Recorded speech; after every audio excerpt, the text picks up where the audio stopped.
¿Qué son las controversias constitucionales?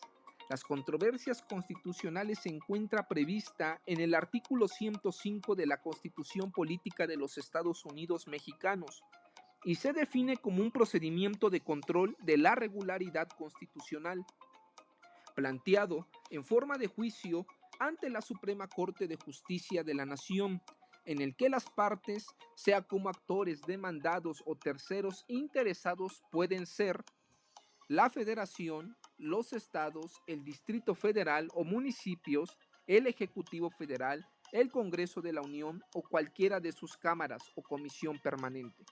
Los poderes de un estado y los órganos de gobierno del Distrito Federal pueden plantear la posible inconstitucionalidad de normas generales o de sus actos en concreto, y se solicitará su invalidación, alegándose que tales normas o actos no se ajustan a lo constitucionalmente ordenado, o bien para plantear conflictos sobre los límites de los estados cuando estos adquieran un carácter contencioso.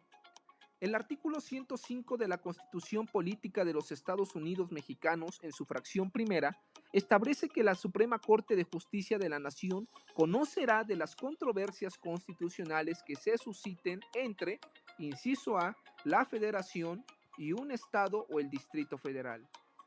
Inciso B, la Federación y un municipio.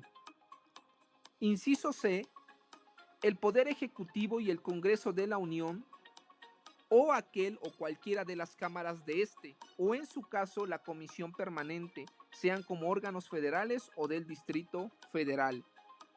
Inciso D, un estado y otro. Inciso E, un estado y el Distrito Federal.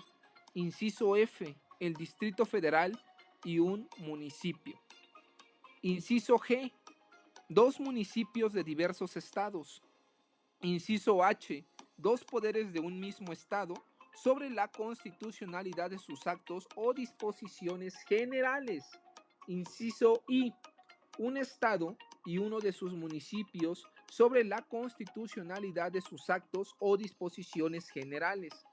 Inciso J, un estado y un municipio de otro estado sobre la constitucionalidad de sus actos o disposiciones generales. Inciso K, dos órganos del gobierno del Distrito Federal sobre la constitucionalidad de sus actos o disposiciones generales.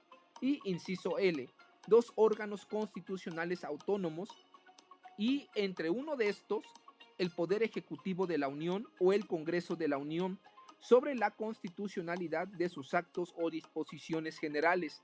Lo dispuesto en el presente inciso será aplicable al organismo garante que establece el artículo 6 de la Constitución. Siempre que las controversias versen sobre disposiciones generales de los estados o de los municipios impugnadas por la Federación, de los municipios impugnadas por los estados, o en los casos a que se refieren los incisos C, H y K anteriores, y la resolución de la Suprema Corte de Justicia de la Nación las declare inválidas. Dicha resolución tendrá efectos generales cuando hubiera sido aprobada por una mayoría de por lo menos 8 votos de los ministros, y en los demás casos las resoluciones solo tendrán efectos interpartes.